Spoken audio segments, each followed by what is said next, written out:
Un an jour pour jour après avoir fait les choux gras de la presse, tant par la violence du crime que par les aveux à peine imbibés de regrets, l'affaire Micaela Dorothingua est de nouveau remise sur le tapis.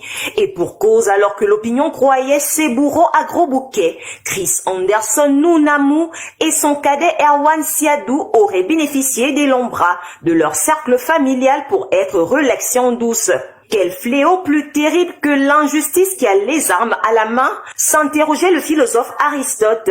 Une question rhétorique qui conduit à se positionner dans un schéma de pensée logique. Comment veut-on bâtir un pays comme le Gabon sans pour autant désarmer les vices qui l'ont conduit dans le gouffre? La famille de la regrettée Micaela Dorothingua ne cesse de verser les larmes de leur futur ingénieur dont la lancée a été écourtée par des justiciables qui seraient tout permis. Les populations du Gabon tout entier ont encore en mémoire la découverte macabre d'un corps sans vie retrouvé inerte et dénudé à la hauteur de l'échangeur de l'ancienne radio-télévision gabonaise. La victime, une jeune femme qui avait été identifiée comme Micaela Dorothingua, alors âgée de 18 ans en août 2023. Au départ, les supputations sont légion et ce, en raison de la période électorale réputée ponctuée de disparitions non élucidées. Pourtant, les forces de l'ordre mises en gestation par le parquet de Libreville avaient permis de démêler les chevaux dans cette affaire en mettant la main sur deux individus proches de la victime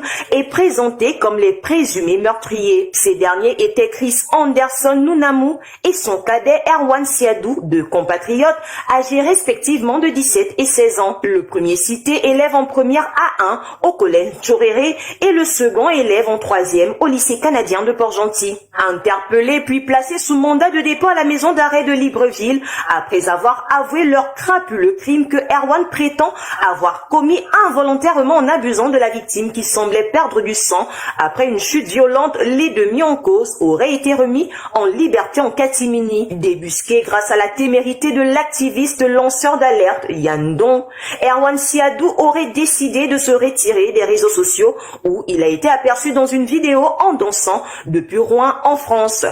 Suffisant pour contester que les présumés meurtriers de Dorothingua ne seraient plus en prison mais en liberté. Comment est-ce possible? Sur quelle base Erwan et Chris ont-ils été remis en liberté alors même qu'ils n'ont jamais été jugés? Des interrogations qui taraudent l'esprit des Gabonais effarés par cette situation digne d'un scénario d'un film mafieux dans le New Jersey où l'impunité est une règle cardinale.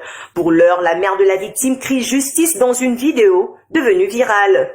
S'il est évident que cette justice aux abois symbolisée par la corruption, comme dénoncée en ce temps par le président du syndicat national des magistrats du Gabon, Germain Nguema Ella, n'est pas imputable aux nouvelles autorités de la transition menées par le général de brigade Brice Clotaire Oligui Nguema, il reste qu'en sa qualité de président du Conseil supérieur de la magistrature, il jouit du pouvoir de rétablir la vérité.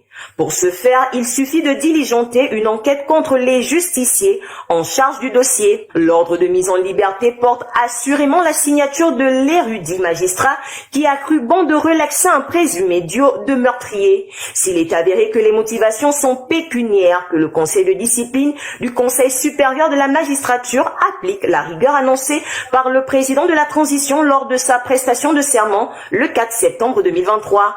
Garantissant l'équité et la justice à tous, le général Oligui Nguema déclarait que quand le peuple est écrasé par ses dirigeants avec la complicité des juges, c'est l'armée qui lui rend sa liberté et sa dignité.